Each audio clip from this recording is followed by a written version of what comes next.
Kalau di sini itu di sungai ya namanya itu kan kecil kan sungai di belakang gitu. Kan kebanyakan kan kepiting dapatnya. Alat kayak gitu kan hubo itu kan dapatnya kan kepiting. Jadi kepiting itu yang saya cari.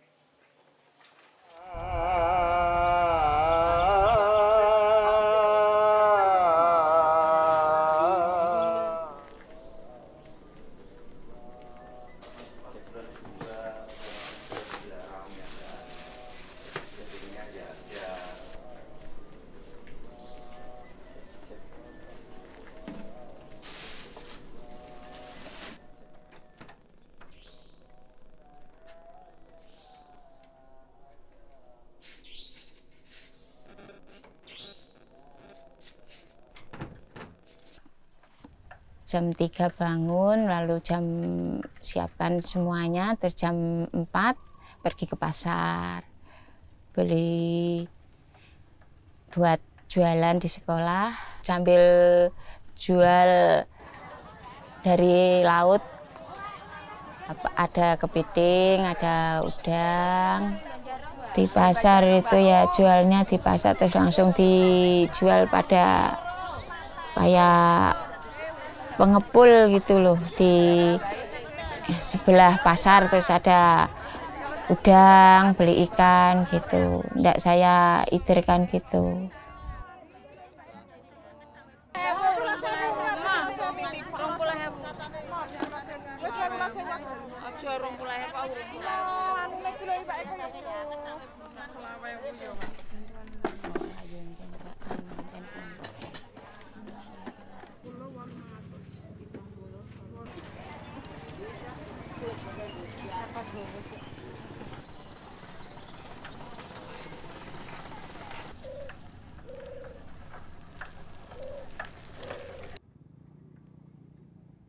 Sudah semuanya belanja jam 6, kira-kira jam 6 pulang nyampe ke rumah, mempersiapkan jualan di sekolah. Anak-anak pada pulang sekolah kira-kira jam 10, beres-beres, terus saya cari kepiting.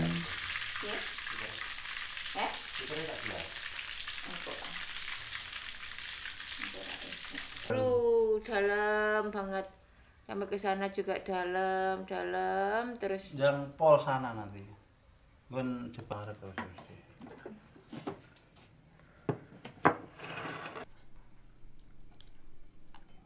Dalam hampir, kalau 15 tahun ya lebih, hampir 18 tahun. Kalau zaman dulu bapaknya masih sehat ya sampai ke laut, tapi sekarang bapaknya udah nggak sehat, cuma di belakang rumah di sungai. Waktu itu masih punya, kan saya punya dulu 18 biji, 18 itu bubu. Terus dulu itu masih segitu 18 itu dapatnya ya 50, kadang 40. Tapi sekarang tinggal 14. Jadi ya 25, kadang ya 20. Bahan-bahan bubu itu terdiri dari besi sama kret kayak semacam jaring, tapi kalau jaring itu kan senar, kalau itu namanya kret namanya kayaknya itu. Kadang-kadang kan dapat satu tapi besar gitu ya harga 20 satu. Tapi kadang-kadang ya juga enggak dapat apa-apa belas. Tapi ya sering dapat 25 20 itu.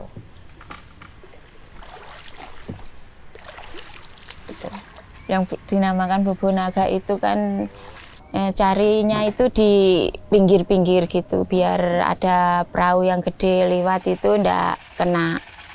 Terus misalnya sore dipasang, paginya diambil. Diambil itu dapatnya itu ikan ya ada, udang ya ada, terutama kepiting. Udang juga yang kecil itu tidak bisa masuk. Terus ya bisa tapi keluar lagi gitu. Yang masih ditinggal itu yang agak besar. Terus kepiting juga ada yang kecil ya masuk tapi keluar lagi gitu. Sama ikan juga gitu. Saya sebut lamah ringkungan itu soalnya ndak menghabiskan bibit-bibit itu ndak dapat itu.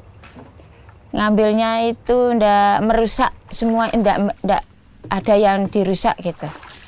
Jadi kalau orang luar itu kan ndak tahu, kalau dilarang itu ndak tahu. Kalau orang sini ada sekali, cuma terus dikasih tahu. Kalau setrum itu kan, kalau udah masuk di bubuk ada setrum bisa mati ya. Kepiting besar juga bisa mati. Apalagi anak-anak, apalagi masih telur gitu. Arusnya kenceng gitu, jadi susah. Dayungnya itu agak berat. Terus kadang-kadang hujan. Kalau sendirian hujan kan susah. Ngambilnya kendalanya itu. Arusnya kenceng sampai kejegur. Tapi ya enggak apa-apa, memang udah biasa. Seharusnya dikasih pelampung. Jadi kalau misalnya ada jatuh gitu terus enggak tenggelam. Enggak bisa beli, memang enggak bisa beli. Tapi orang-orang itu kan pada dapat bantuan, tapi saya enggak dapat.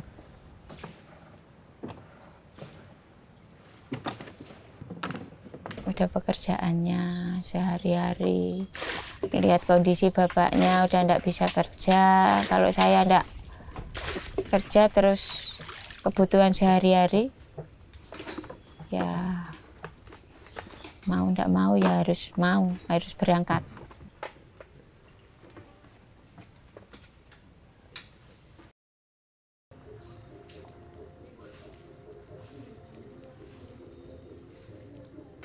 Marani ini kuwi sekono Mas.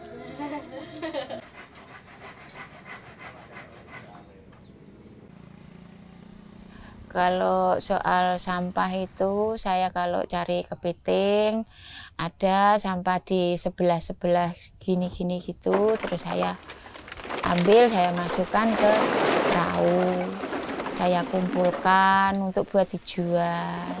Terus terutama itu biar di sungai tidak terlalu kotor. Dari mana-mana kan bisa sampai ke sini. Yang bawah itu harusnya sampai ke sini ya juga. Terus sampai yang ikut. Kalau udah ngumpul banyak, saya panggilkan bakul tukang ngambilin sampah itu. 1 kilonya 2.000. Harapan saya pengen ya lebih bagus lagi, lebih maju lagi, punya alat yang lebih banyak, biar penghasilannya dapat banyak, biar buat beli kambing. Nah, kalau udah nggak bisa cari kepiting, udah nggak bisa melaut lagi, kan pengennya kan di darat sambil kalau ada kambing kan sambil renak kambing gitu.